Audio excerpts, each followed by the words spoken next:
Hello everyone, welcome back to my channel. आज मैं फिर हाजिर हो गई हूँ आपके लिए ढेर सारी यूज़फुल किचन टिप्स लेकर। तो आज की मेरी टिप्स बहुत ही ज़्यादा खास होने वाली हैं, तो वीडियो को फुल वॉच कीजिएगा। वीडियो अगर अच्छी लगे तो वीडियो को लाइक और चैनल को सब्सक्राइब ज़रूर कीजिएगा। तो चलिए बिना देरी करते हुए आज की पहली टिप शुरू कर लेते हैं।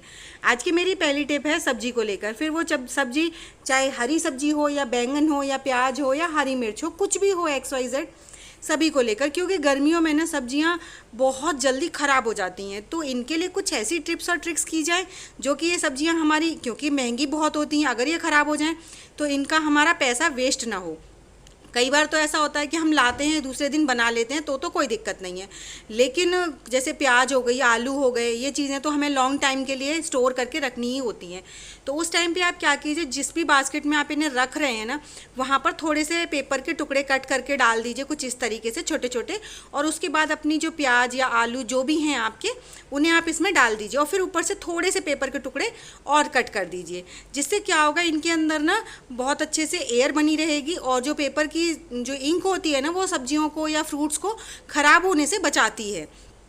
तो इस तरह से आप अपने आलू प्याज को बहुत इजीली स्टोर कर सकते हैं और ये आपके ख़राब भी नहीं होंगे। तो ये तो हो गई प्याज और आलू को लेकर। लेकिन जो तोरई होती हैं या बैंगन होते हैं ना, ये एक टाइम के बाद ही इतनी जल्दी ख़राब होने लगते हैं कि इनको छील पाना या इनकी सब्जी बनाना ना बहुत मुश्किल होता है।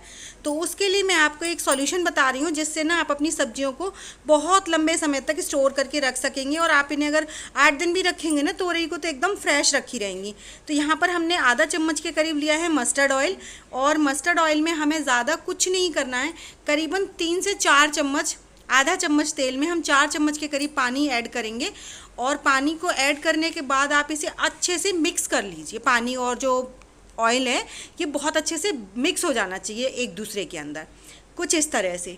उसके बाद आपकी जो भी सब्जियां हैं, फिर चाहे बैंगन हो, तोरई हो, लौकी हो, जो भी आपकी सब्जी हो, इवन भिंडी हो, कुछ भी हो, आप सब में इनको ना हल्के हाथ से ग्रीस कर दीजिए।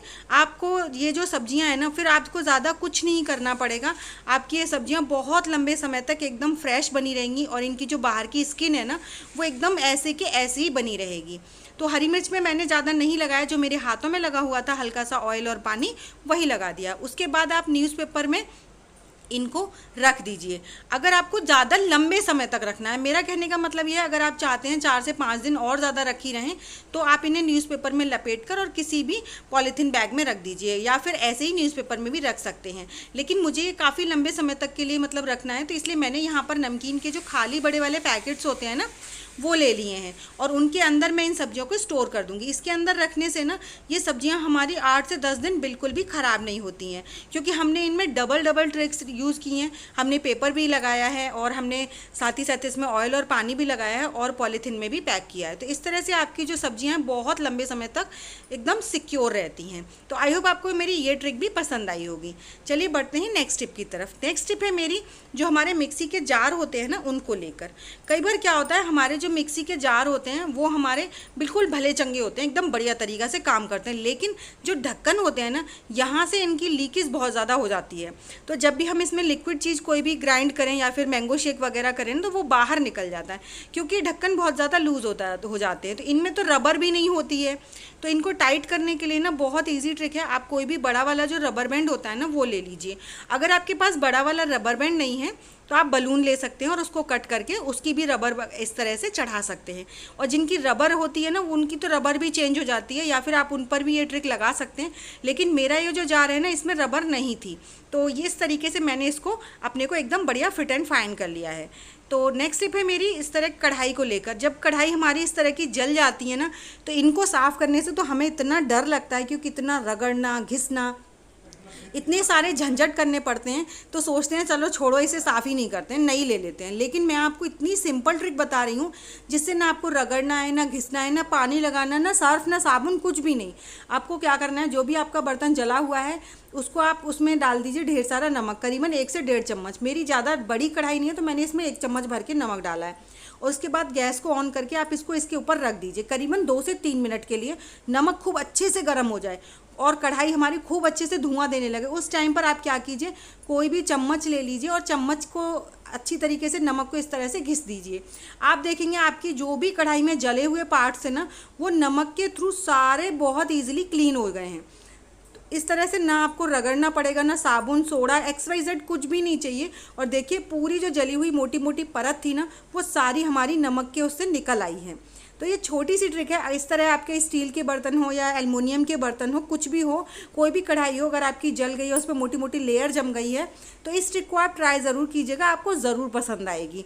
छोटी सी ट्रिक है, आई होप आपको ये भी ज़रूर पसंद आएगी। तो देखिए हमारा पूरा जो जला हुआ पार्ट था वो सारा निकल आया है और हमारी कढ़ाई बिल्कुल साफ़ हो गई है। हमने ना इसमें साबुन लगाया था, ना पानी, कुछ भी नहीं, ना पेस्ट वगैरह कुछ भी नहीं। अगर आपकी ज़्यादा पुरानी हो चुकी है तो आप इसमें थोड़ी देर के लिए क्या कीजिए, पानी डाल के और ये जो नमक डाला है उसको डालकर थोड़ी देर के लिए, मतलब पहले आप उसे सूखा ऑयल की गर्म कर लीजिए और फिर उसके बाद स्क्रबर करके पानी डाल के फिर से गर्म कर लीजिए। फिर आपकी कढ़ाई जो है ना बिल्कुल साफ़ हो जाएगी। मेरी ज़्यादा नहीं पुरानी कढ़ी जली हुई थी, अभी इंस्टेंट जली थी तो मैं फटाफट से साफ़ कर दी है। तो देखिए अब मैंने इसे अच्छे से स्क्रबर से भी साफ़ कर दिया, हमारी ये जो कढ़ाई है एकदम नई जैसी चमचमा गई है। तो आई होप आपको ये ट्रिक भी पसंद आई होगी। ट्रिक अगर पसंद आई हो तो प्लीज़ लाइक शेयर सब्सक्राइब ज़रूर कीजिएगा। साथ ही साथ अपने फैमिली फ्रेंड्स में भी ज़रूर शेयर कीजिएगा ताकि उनको भी हेल्प मिल सके। और साथ ही साथ मुझे कमेंट कर ज़रूर बताइएगा कि आपको मेरी सबसे ज़्यादा कौन सी टिप पसंद आई है। साथ ही साथ ये भी बताइएगा कि आप मेरी वीडियो किस गांव या किस शहर से देख रहे हैं ताकि मैं आपको थैंक्स कर सकूं। तो चलिए बढ़ते हैं नेक्स्ट टिप की तरफ। नेक्स्ट टिप है मेरी इलायची को लेकर।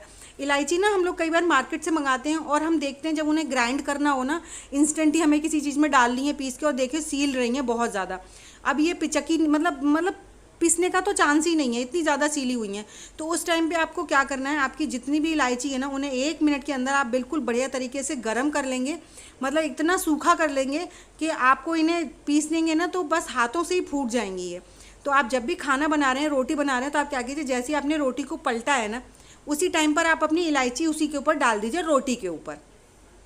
इससे क्या होगा, रोटी की भी हीट मिलेगी और नीचे से हमारी जो गैस ऑन है उसकी भी हीट मिलेगी, जिससे हमारी इलायची ना सिर्फ आधा मिनट के अंदर बहुत अच्छे से गर्म हो जाएंगी और इनकी जो स्मेल है, इनकी जो खुशबू है वो भी ख़राब नहीं होगी। अगर आप डायरेक्ट तवे पर डाल देंगे या कढ़ाई में करके गर्म करेंगे ना तो इनकी जो खुशबू है ना वो सारी ख़त्म हो जाती है।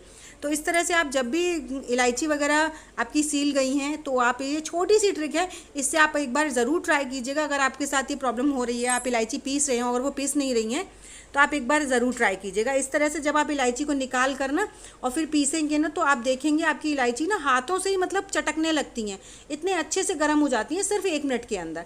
और 1 मिनट तो हमारी रोटी को भी सिकने में लग ही जाता है। तो देखिए मैं हाथ से तोड़ कर दिखाती हूँ आपको इलायची, एकदम जरा सी देर में हमारी इलायची के ना टुकड़े हो गए हैं। तो है ना कमाल की टिप, और इतनी देर में हमारी रोटी भी सिक गई है। तो इस तरह से छोटी छोटी सी ट्रिक्स होती है जिससे हम अपना समय भी बचा सकते हैं और पैसा भी बचा सकते हैं। तो आई होप आपको मेरी ये ट्रिक भी ज़रूर पसंद आई होगी। तो चलिए बढ़ते हैं नेक्स्ट टिप की तरफ। तो नेक्स्ट टिप है मेरी इंडक्शन को लेकर। इंडक्शन ना कई बार बहुत ज़्यादा गंदा हो जाता है और उस पर ऑयल जैसा लग जाता है, तो उसको साफ़ करने के लिए आप पानी वगैरह का तो इस्तेमाल कर नहीं सकते हैं। तो आप क्या कीजिए, थोड़ा सा वाइट वाला टूथपेस्ट ले लीजिए। ध्यान रखिएगा टूथपेस्ट जो है वो वाइट वाला होना चाहिए और उस पर 2 से 3-4 बूंद बस थोड़ी सी पानी की डालकर अपने हाथों से ही इसको पूरे जो इंडक्शन है ना उस पर फैला दीजिए। फैलाने के बाद आप चाहे तो, अगर आपका इंडक्शन ज़्यादा गंदा है तो आप इसे 10 से 15 मिनट के लिए ऐसे ही छोड़ दीजिए। तो मेरा इंडक्शन ज़्यादा गंदा नहीं था तो मैंने इसको सिर्फ 1 मिनट के लिए छोड़ा है। और उसके बाद आप कोई भी कॉटन का गीला कपड़ा कर लीजिए, कपड़ा सिर्फ गीला होना चाहिए, ध्यान रखिएगा उसमें पानी बिल्कुल नहीं होना चाहिए। उसके बाद आपको ना गीले कपड़े की मदद से आप इसे रगड़िए, आप देखेंगे सारी जो चिकनाई लगी हुई है ना इंडक्शन पे वो सारी बहुत इजीली क्लीन हो जाएगी और आपको ना पानी की ज़रूरत पड़ेगी ना साबुन सोडे की ज़रूरत पड़ेगी। तो देख सकते हैं आप ऑलमोस्ट सारी गंदगी साफ़ हो गई है। अब हम इसे सूखे कपड़े से एक बार और पोंछ देते हैं जिससे हमारा इंडक्शन एकदम नए जैसा चमक उठा है। तो आई होप छोटी सी ट्रिक्स हैं, आपको सभी ट्रिक्स पसंद आ रही होंगी। तो चलिए इसी के साथ बढ़ते हैं नेक्स्ट टिप की तरफ। नेक्स्ट टिप है मेरी पोहा को लेकर। हम जब भी घर में नॉर्मली पोहा बनाते हैं तो आपने देखा होगा इस तरह से हम लोग धोकर और इसको छोड़ देते हैं थोड़ी देर के लिए, उसके बाद ही हम इस पोहे को बनाते हैं।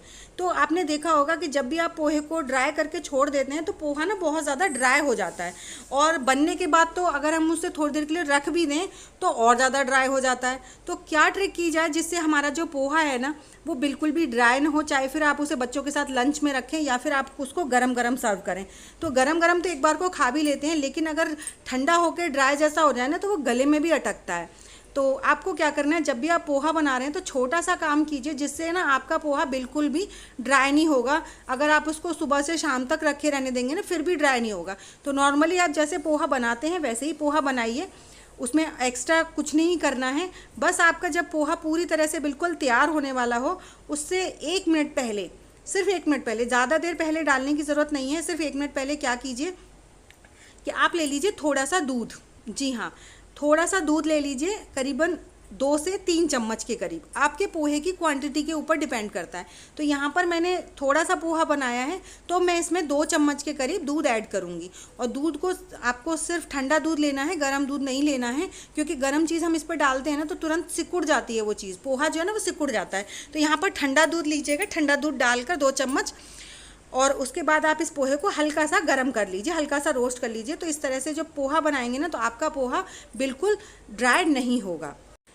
तो आई होप आपको मेरी सारी ट्रिक्स पसंद आई होंगी। पसंद आई हो तो प्लीज़ लाइक शेयर सब्सक्राइब ज़रूर कीजिएगा। तो चलिए, ऐसी अमेजिंग टिप्स और ट्रिक्स के साथ मैं मिलूंगी आपको अपनी नेक्स्ट वीडियो में। तब तक के लिए बाय बाय।